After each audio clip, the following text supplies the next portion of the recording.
Welcome to the Get Your Right On podcast, a podcast for aspiring authors who are ready to publish their books. Oh yeah. Each week, we interview authors, learning about their publishing journey, and giving you tips to get your books published the right way. Now, here's your host, Shante Williams.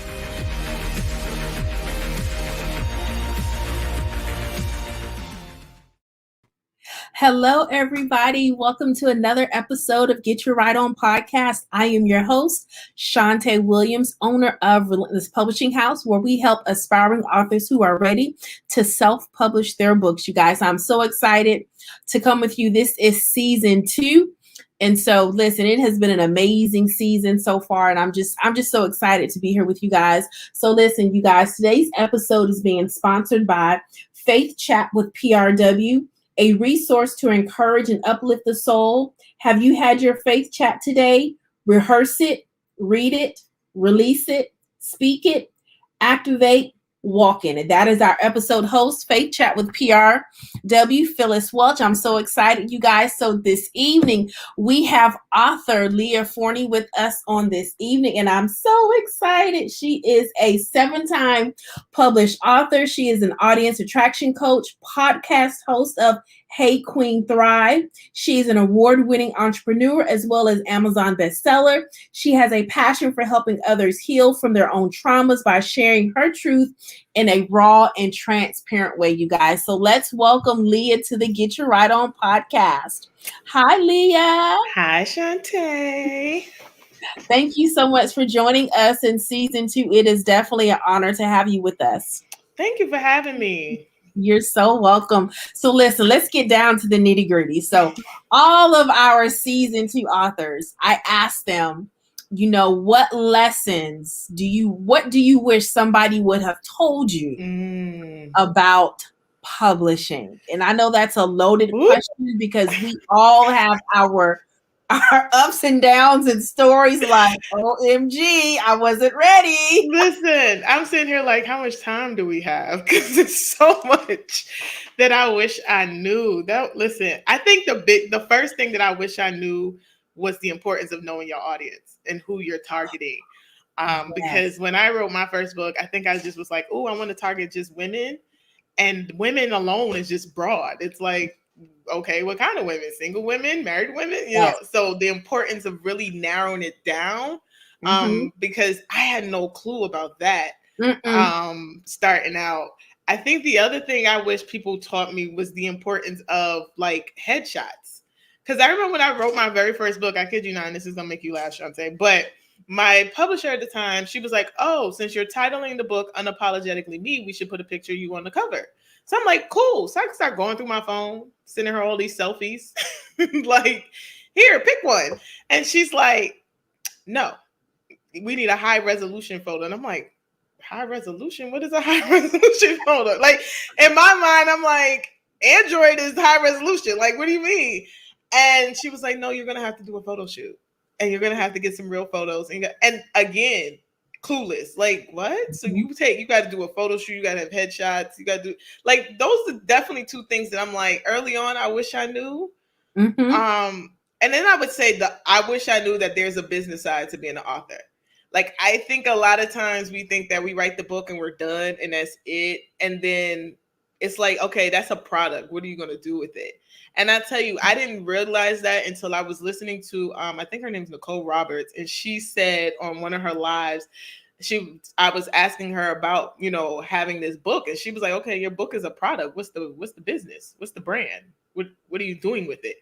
So this whole time, I was like, wait, what? What do you mean? Like, I could build a business behind this. And so not those 3 things alone were like some things that I think if I knew up front 4 years ago, it might have saved me a lot of headaches and scams and frustrations. Yes, I totally agree with you. I made the same mistake as well with my first book, thinking, it's devotional. Any woman can pick it up and read it and they'll be fine. So untrue. Yeah. It's so untrue. And that's the one thing that I hammer down every time I have a consultation. I ask them, so who's your target audience? And I let them give me their whole spiel about, my book will help everyone. And I listen to them. I don't interrupt them. And I said, now listen, I understand that you think that you are a fabulous author, and you probably are. However, that's not reality. Yes. Because we would all be New York bestsellers if it was. That's it. Yeah, I do it all the time as a coach. And like sometimes they get frustrated. They're like, oh my God, Leah, stop it. But I even go as specifically of being like age group, like Yes. narrow It's it important. down. Yes. Because you're gonna spin your wheels and you're gonna spend a whole lot of time and money and energy and resources trying to reach everybody. So how I have tried to explain it to my coaching clients is think of one person that needs what you have. Like, and then duplicate the one because there's multiple ones out there. Absolutely. You just got to think of one person, and that tends to help them. But yeah, that target audience, listen, it's key. I tell them, I said, when you write a book for everyone, you write a book for no one. Come on. Yeah. And I'll add, know your messaging too. Yes. But like, because people, like when I've asked people, okay, so what's the overall message? I tell people all the time, books have themes. What's the theme? What's the message behind the book? Why are you actually writing this book? And even that, they're either way too broad or they're clueless. And it's like, yeah, those two things are critical.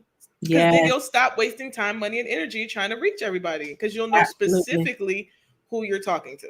Absolutely. And what you want them to know, and I tell them, your book is a business. Nobody starts a business without a plan. If you have no plan, you have planned to fail, period. Nobody told me that starting out. It was like, write a book. You can make passive stream of income. I was like, okay, I can use extra dollars here and there. Had I known it was a whole business by itself, I could have done some more strategic planning. I could have been more successful. There are a lot of things I would have done differently. Oh, yeah. If I had known that on the front end. Yeah. And I'll say, don't rely on Amazon either. Because I think that's a misconception in itself. People think that if I publish on Amazon, I'm immediately an Amazon bestseller. Everybody, nope.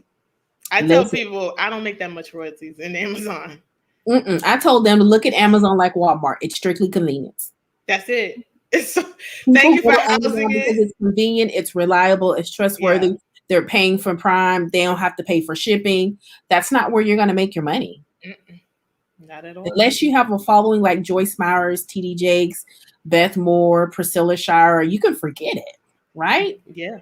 I mean, that's just reality. Yeah. And even with them, they went through a major publishing house. Hello. So if you're self-publishing, like, and not to shoot down, because I'm an Amazon bestseller, but it was a whole strategy that had to go in place for that to happen. And I always try to tell people, Amazon bestseller is not necessarily for paperbacks. It's an ebook launch. You have to be able to be strategic about launching your ebook, and it's about getting a certain amount of people to purchase all at the same time. So there's a whole strategy behind it.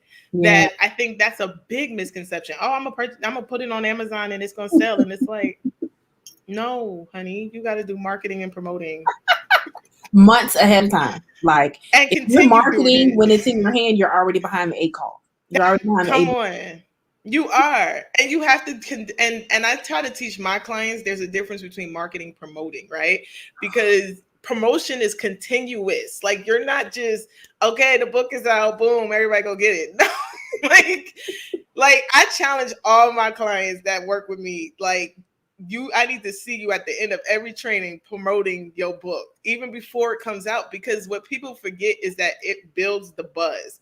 Those are the people that are commenting like, oh, I can't wait. Yes, all that. That's gonna purchase when it's time to purchase. But right. If you show up like the world's best kept secret, like, oh yeah, like 8 months ago I wrote this book, and expect somebody to buy it, you just gonna be upset. That part. I think we get all fuzzy inside when we have 50 people come in and say, oh my gosh, congratulations. Yeah. And in our minds, we have converted those people to buyers, but they're not. Because if they're not your targeted audience, why would they buy the book? That's it. And they're going to buy it because they support you, because they love you. But even then, that's a one-time buy. You can't get hype off of that. You want repeat consistency. Yeah. Yeah. And that's what I tell people too. Like, we love that Mom and Pop and Pookie and them and all of them want to support you. We are excited but what's in the book may not pertain to them.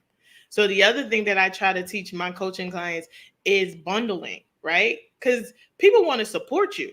but everybody's not a reader, right?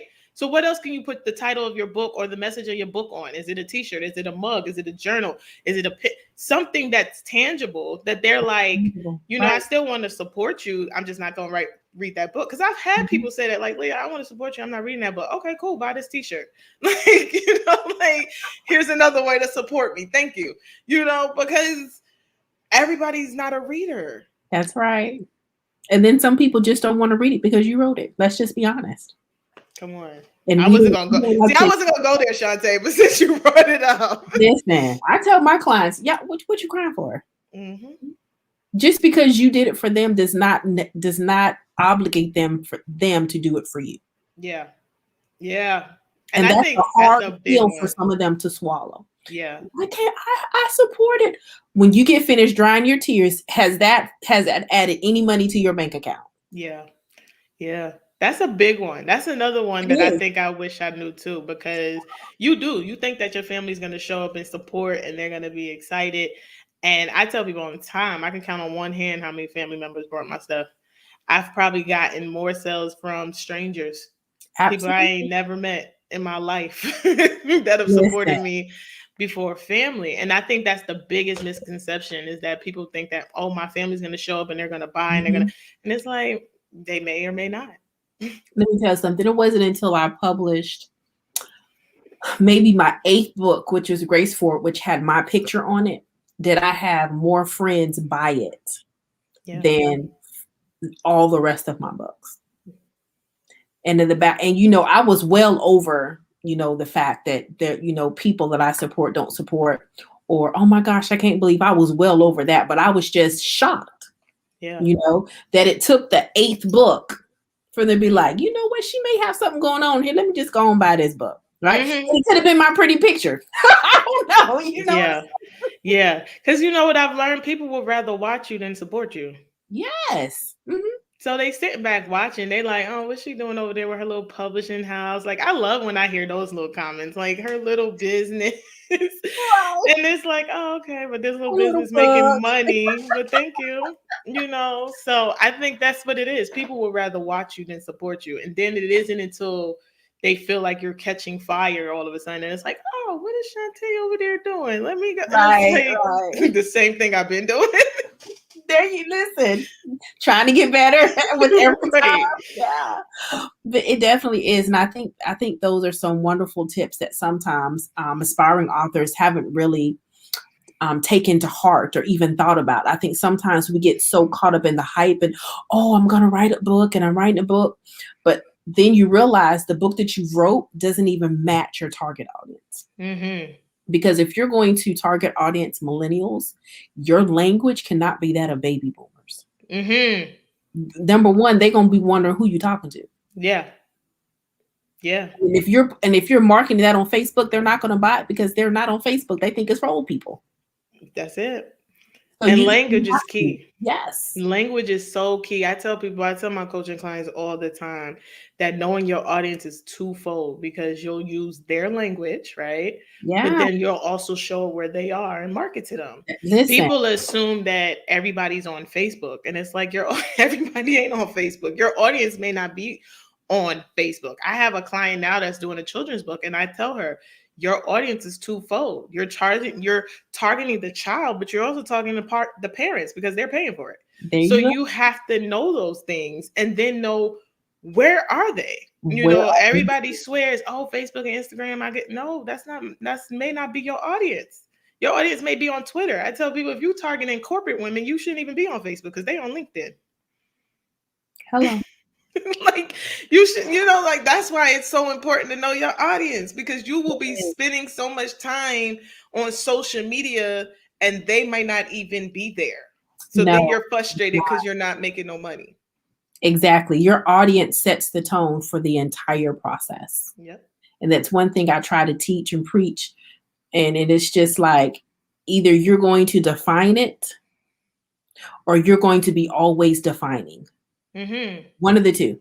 Mm-hmm. And if you define it, you take control, because it's going to determine how you write, the tone of your book.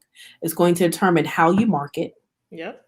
When you market, where you market, all of that stuff. It determines your whole strategy, right? But until you know that target audience, like you said, you're just like a hamster. You are. You really are. And I will say the other thing I wish I knew starting out was the importance of market research. Like I've been in business 4 years and I spent 3 of them years trying to figure out what do my audience want when all I had to do was ask them. Listen, a simple question. Hey, what y'all want? Right. Thinking about XYZ. I tell them all the time, if you post a 2-liner of your book, your target audience, they'll tell you what I said, they'll give you content for your book. Yeah. Yeah. All day long. They're waiting to help you write your book. Yep.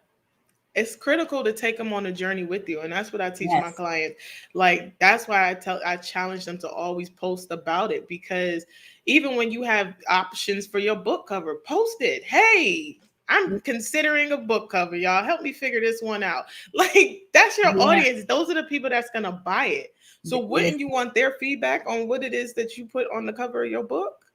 It is. And it's so funny. I did that recently for a book that I'm redoing called Dear Single Woman. So I previously had one book cover from 2 years ago, and then I got it updated to a more modern version. What was surprising is I know my target audience. So I didn't tell them who my target audience was. I just say, y'all tell me which one y'all like best. The women outside of my target audience like the old cover. The women that are my target audience like the new cover. Yeah. And I said, wow. I said, this is very interesting. But if I didn't know my target audience, I would have kept the old cover and then lost the women I'm trying to reach. Yeah. Yeah. That's why it's so important to ask them, because they know. They absolutely know. I'm in the process of launching something new in 2022. And literally for 3 days, I was hitting my audience with questions like, hey, and you don't have to be like, I tell people, you don't have to be all posting on social media. Like, if you know a few people that fit into your audience, message them, but I will say, before you do that, make sure you build the relationship. Yes. Because we love to be what I call used car salesmen. We love to jump in people's DMs and be like, hey, I got this business. And it's like, who are you? Right? So I teach my clients, don't do that. Build relationships. It's critical that you build relationships, because when you build the relationship and you nurture the relationship, then when you need them for moments of marketing research, now they're like, oh yeah, girl, I can answer that. Yeah, I got you. There you go. Versus being a used car salesman. I love it. I love it. I love it. I love it. So let's talk about your books. What out of the 7 that you have done, which one is your favorite? It's so funny because I don't naturally have kids, but I feel like all the books are my babies. But that's so hard, Shantae, because I feel like my grandmother, when you ask her who's your favorite grandchild, like she will, and knowing her, she would be like, all of y'all. Like, I'm right.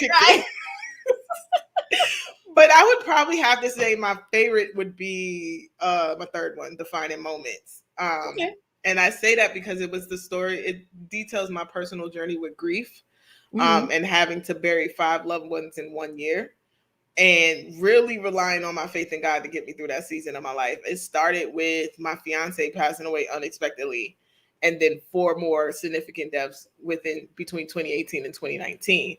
So one of my really dear sisters, friends, she was murdered by her husband. My dad died. My father-in-law died. And then my brother's best friend, who was like a big brother to me, completed suicide all in 1 year. So you can imagine the weight of that. And still having to work and still having to do all that God has called me to do. And so Defining Moments really details that personal journey and the lessons that I really did learn. And I love talking about probably my favorite 2 lessons in the whole book. My lesson on support, because I think a lot of times when we go through storms and we go through seasons, we think that the people in our lives are just supposed to know. Right? They're just supposed to, oh, you my friend, you my best friend, you're my mom, you're just supposed to know. And the truth of the matter is, people don't know. No, you have to be willing to communicate. And that lesson came to me because I was crying to God one day and I was like, God, I'm going through this by myself. Nobody cares. I'm struggling. And he's like, no, you isolating. You're chilling on Leah's island and you're not letting people in. And I'm like, no, that's not true because, and he's like, no, it is true because people are calling you and they're texting you and you're inboxing them and you're not responding to them. And so he taught me a very valuable lesson that support is a two-way street. One, you have to be able to communicate what it is that you need, but Right. then also be open to receiving what you said you need. That's Because we right. can communicate it all day long, but are you open to receiving Yes. it? Yes. That part right there. Yeah, so Yeah. that was probably one of the biggest lessons I learned going through that season. And then I learned the lesson of sometimes you have to be to others what you need. So by profession, I work in mental health. I've been a mental health clinician for 9 years. And I was literally in session with clients who were going through grief while I'm going through grief and having to encourage and having to help them see a different perspective. And here I am at the end of it, boohoo crying and saying, God, what about me? Mm. Like, I need some encouragement too, Jesus. I'm trying to hold it together. And he had to show me that sometimes you have to sow seeds You into do. other people and be what you need so that you can reap the harvest for it. So Defining Moments is probably my favorite book out of all my books. And I was writing it while I was grieving, which was absolutely difficult to do. So it's your most challenge. I was going to ask you which one was your most challenging one, but that was Yeah, it. that it was very challenging because all my other books, I went through it, I experienced it, and God was like, okay, let's use these experiences in this book. But to be actually in the middle of your grieving process and writing that was very difficult. And I remember one of my dear friends, Sharita, I said to her, I said, sis, this is so hard.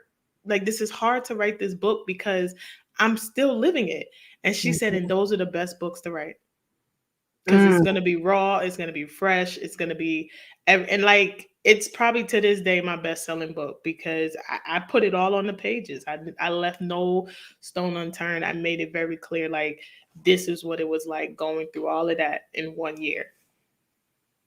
yeah. That's a good one. I love it.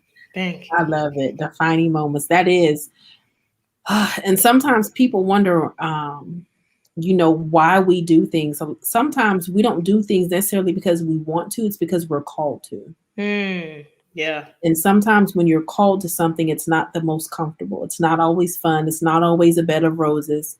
Sometimes you literally have to talk yourself off the ledge just to get it done. Yes. Yes. And you saying that brings me back to, I was listening to a podcast by these young pastor couple called the Lindsays, and the husband was talking about going through a season of depression. And he talked about how every day he had to talk himself out of bed. Every day he had to talk himself into the shower. Every day and that's how he walked through it. And when I think back to my grief journey, that's exactly what it was. It was, okay, God, give me the strength to put my feet on the floor today. Give me Mm-hmm. the strength to get up and go shower today. Give me the strength to put my clothes on today. Like, that was my life every Yeah. day. And so Yeah. one day I just had it, but it was truly relying on God to get me through that season. Yeah, that's amazing. That is amazing. I definitely have to make sure I check that out. So out of your 7 books, I know they all have the same target audience? Yes, they do. They do. Amazing. I know. I've managed to keep my audience excited. So yeah, all of them. I target women. Majority of mine are motherless children. So a lot of my audience are motherless women who have had definitely battled different relationships or hard relationships with their mom and their father. So they're very similar to me. A lot of trauma, a lot of childhood trauma. Mm-hmm. And honestly, what I thought was very surprising about my audience, a lot of my audience is older than me too. Like, I thought I would have reached like that 18 to like 30. No, I got like 45 and older that purchased my stuff. And I'm like, Wow. but my grandma always says it's because I was wise beyond my years anyway. So that's probably why. But yeah, a lot of my audience is much older than me. That is amazing. So tell me, what is the why behind your books? You know what? I'm a big believer that when you heal, you give others permission to do the same. And so for me, all my books and even what I do in business is about being transparent and vulnerable enough to give others permission to live in their truth. We all have, trauma. And I was having this conversation with a friend. And I said, listen, we all have trauma. It's what you do with it. Right. So for me, my childhood experiences and my young adult experiences were motivation enough to push forward and to be like, okay, God, how do I use this to push forward your kingdom?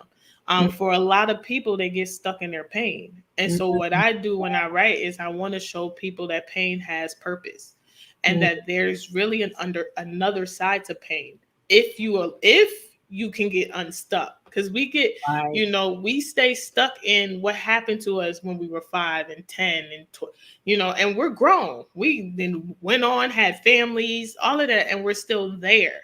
And so that's the reason why I write. And I'm so transparent in my writing because I want to show people that it's not how you start, it's how you finish the race, right? You might have started, janky and messed up and didn't have all the tools. Okay, that's okay. But if you really believe in God and you trust him, he will connect you with everybody you need across your path that can get you on the other side. So that is the reason why I write, how I write, and what I write.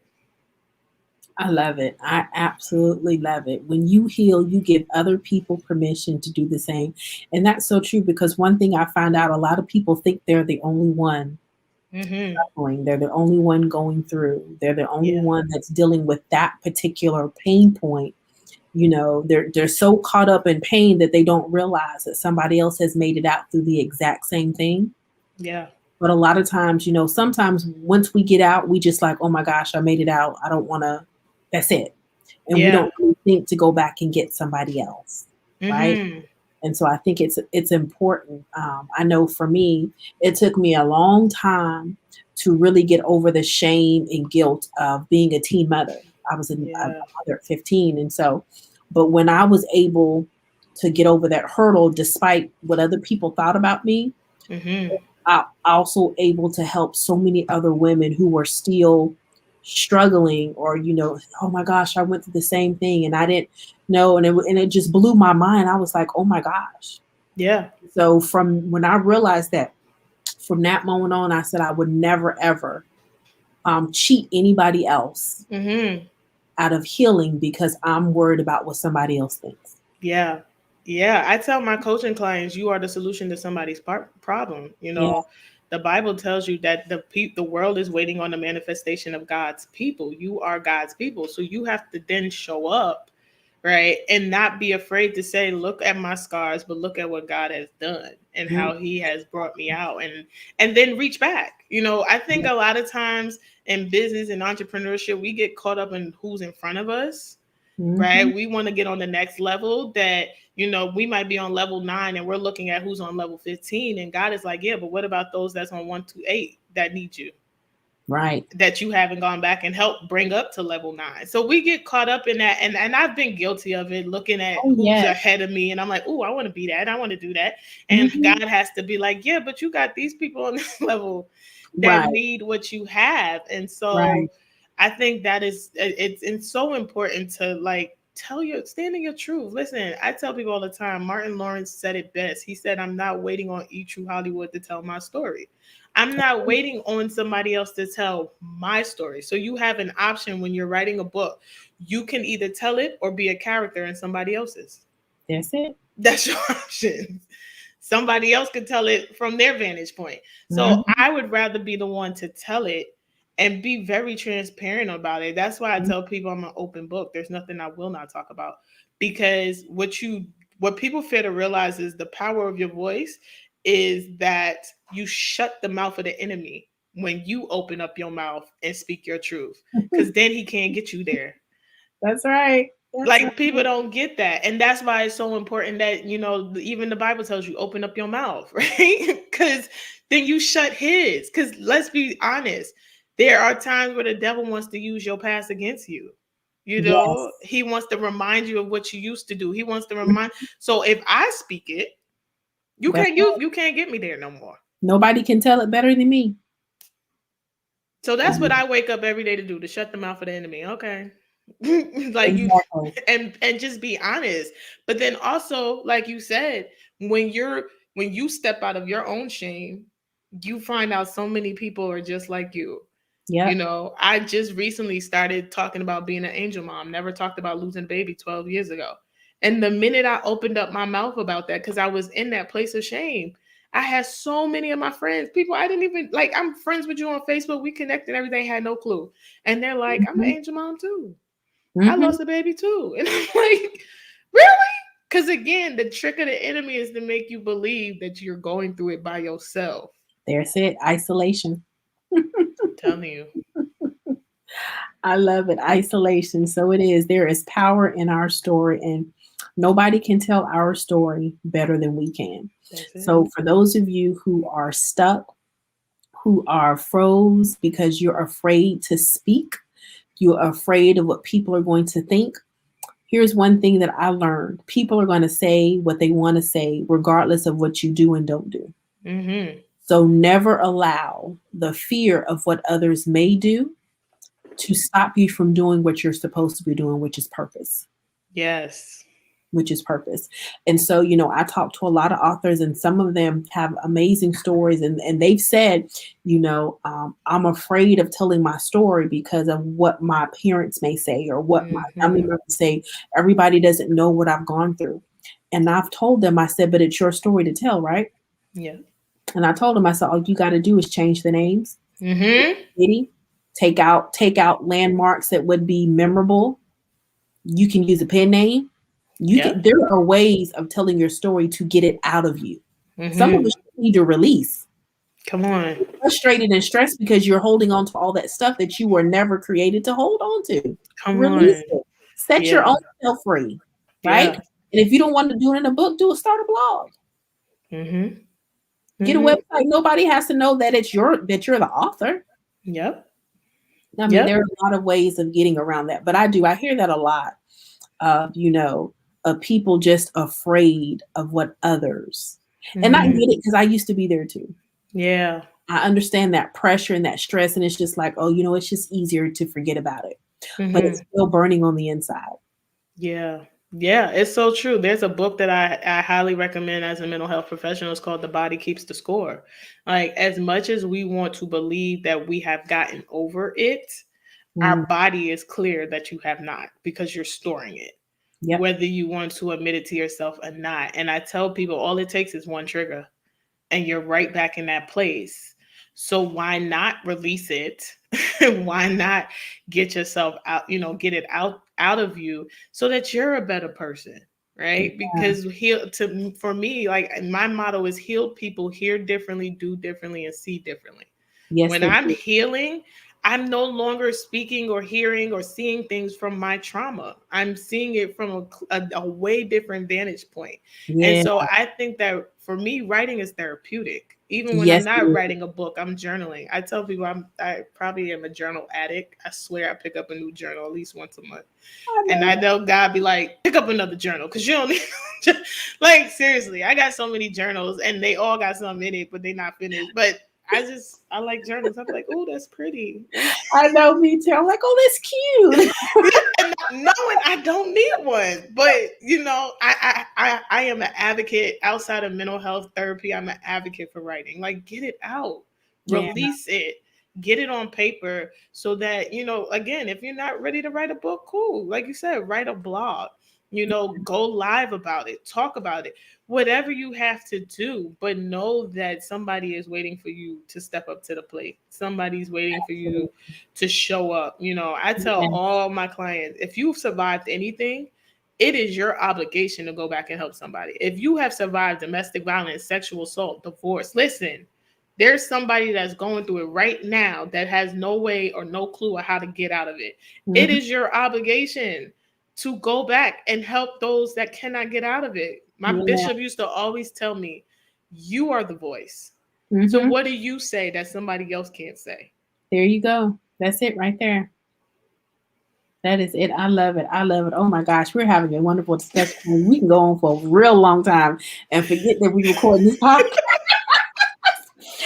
So I'm going to ask you, if you had any piece of advice for an aspiring author out there who is struggling to tell their story because of their trauma, what would you say to them to free them? Do it afraid. Do it afraid. And I say that because I think a lot of times we don't factor in failure and fear into our success story. We think that the road to success is just a straight and narrow path. Nope, it's full with bumps and failures and fears and all of that. You know, I tell people every time I release a book, I'm terrified. And people will be like, Leah, you a lie. You own 7 books. You ain't terrified. But I am. And what I had to learn about my fear is that my fear is really me having to rely on God to get me through it. Mm-hmm. That's really what it is. It's me recognizing that, yeah, no, I can't do this by myself. Like, Right. if you don't help me, if you don't partner up with me, Lord, I'm not gonna be successful. So I say, do it afraid. Don't be afraid to tell your story. But the other thing I would say is make sure you've made peace with your own story. Because let me tell you something, when you get in front of somebody and you share that story, people can tell you when you're faking it. People can tell when you're not being authentic. People can tell when you're still in a place of victimhood versus victorious. People can tell. And so the last thing you want to do is get on anybody's platform and start boohoo crying, trying to just get through these stories. Yes. You want to make sure that you have made so much peace with it and you have healed so that when you tell it, now I'm speaking from a place of victoriousness. I'm speaking from a place of been there, done that, wrote the book about it, Yes. versus I'm Yes. still trying to get through that. Yes. Yes. And you know, I found that out. I'm going to say this, and then you're going to tell us where we can purchase your books.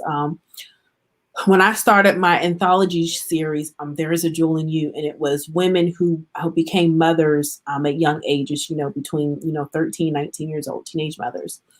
And I want to say it had to be, when I first started, I realized that some of us, even though we are grown, there was still some hurt. Yeah. Some things that we had not overcome in our teenage years.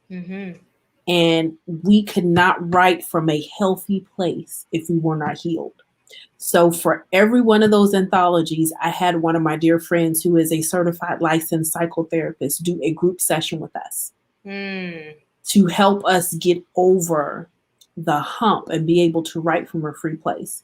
And it was more, and I realized the beauty of it when, I can't remember if it was volume 2 or volume 3, one of my authors, as she wrote her story, there were so many gaps and it just wasn't flowing. And I was like, what's going on? I'm trying to figure out what's missing. She was leaving pieces of her story out because it was too traumatic.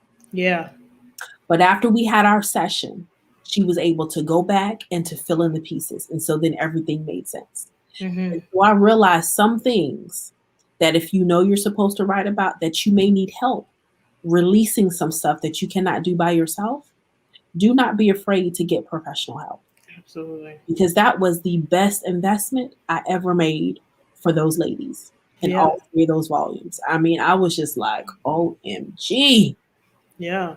Yeah. Because we have this thing called selective memory, right? We don't want to remember that it was grandpa that raped me. We don't want to remember that it was whoever that molested me. Like we have blocked it out. So when you're asking someone to now dig deep and go there, right? Yeah, you're like, wait, I got to unpack something I don't want to unpack. And I think that is absolutely amazing that you do that, because that will not only start something for them to continue their own healing journey, but it helps them to release. So now you got the book and they can write freely because they now dealt with it. So I commend you for that. Yes, thank you. It made a world of difference. I mean, the quality of writing drastically increased. And so every year I did it, I always made sure I scheduled that group session in the beginning so that we can have that, that professional help where they were able to ask questions and, different things. And so it was great. It was really, really great.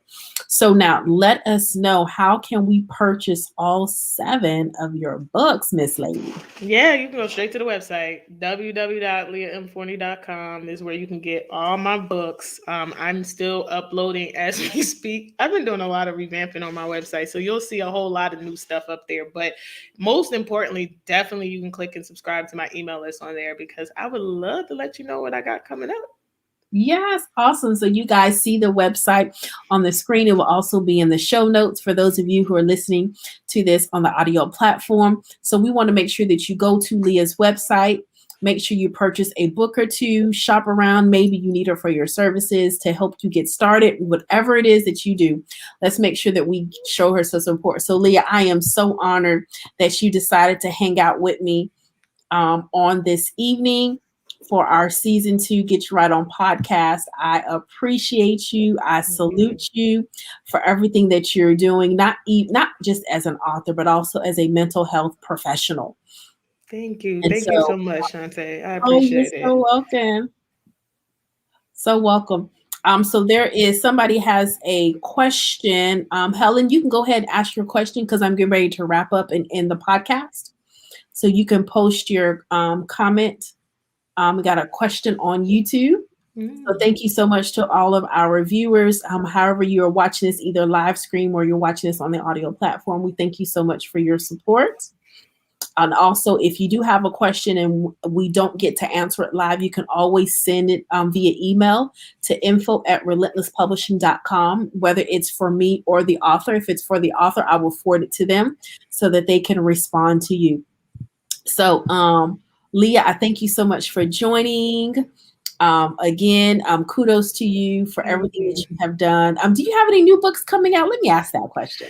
I do. So I was gonna release it this year, but I decided God told me to wait to 2022. But it's called Daddy's Little Princess, and so it is my personal journey to healing my daddy wound. So I struggle with that book as well because I never really talk about my father, but God said to me, well, you can't tell one side of the story and not tell the other side. So people know a lot about my mom, and this is the first time they will hear about my relationship with my dad and how that relationship definitely impacted all the other relationships in my life. So stay tuned because it's coming next year.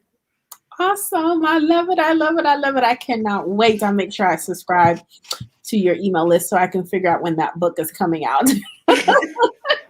All right, you guys, thank you so much for tuning in. Thank you so much, Leah, for joining me.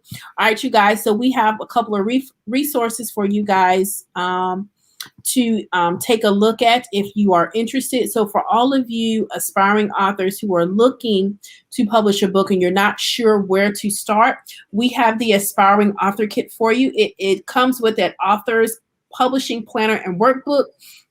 You also get a notebook, you get an affirmation card, a pen, but most importantly, you get a free 30-minute Zoom strategy session to help us get the book out of your head and into your hand. So that is $30. You can go to our website at relentlesspublishing.com and take advantage of that. We also have coming up our Authors Roundtable, which is our brand new group coaching program that starts in January of 2022. So this is a 6-month author group coaching program that we will meet bi-weekly on Monday evenings. Our first meeting will always be our group coaching session. Our second meeting will be our writing session. So this program is for authors who need accountability and more of a hands-on approach, and also can benefit from peer critique. So during our writing sessions, you can also read what you have written to get live feedback from me and also your peers.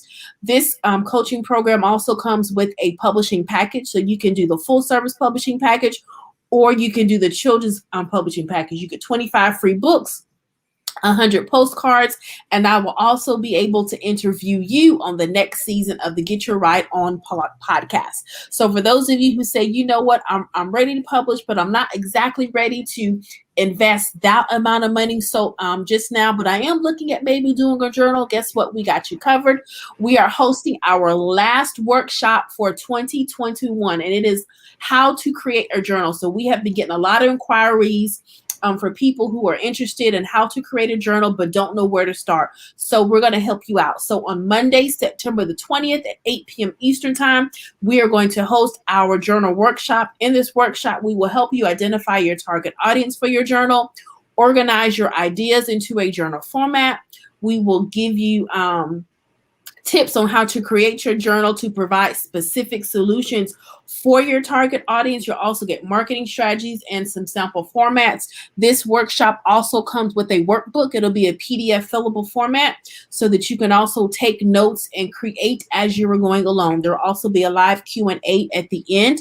So if you are unable to join the class live, the replay will be on the website for sale 48 hours after the workshop. So listen, you guys, if you're thinking about publishing a journal, now is the time to get started, because people will buy journals, will more likely buy journals, towards the end and the beginning of the year. So if you're looking to publish with Relentless, October the 15th is the deadline to get your journal in. So if you take this class on September the 20th, you have plenty of time to get your journal created, outlined and done, and to us in time for Christmas and New Year sales. Okay, so this class again is Monday, September the 20th at 8 p.m. Eastern time. The cost is $47.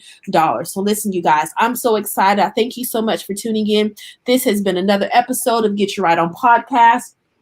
And this episode was sponsored by Faith Chat with PRW, a resource to encourage and uplift the soul. Have you had your faith chat today? Rehearse it, read it, release it, speak it, activate it, walk in it. All right, you guys. So as we say at Relentless, it is never too late to get your right on.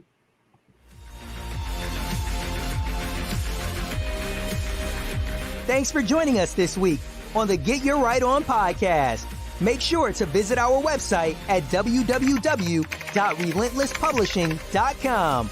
You can subscribe to our monthly mailing list, check out our publishing packages, and pick up our Aspiring Author Kit, which helps you get the book out of your head and into your hand. Don't forget to tell an aspiring author about our show and kindly leave us a review. Until next time, remember, it's never too late to get your right on.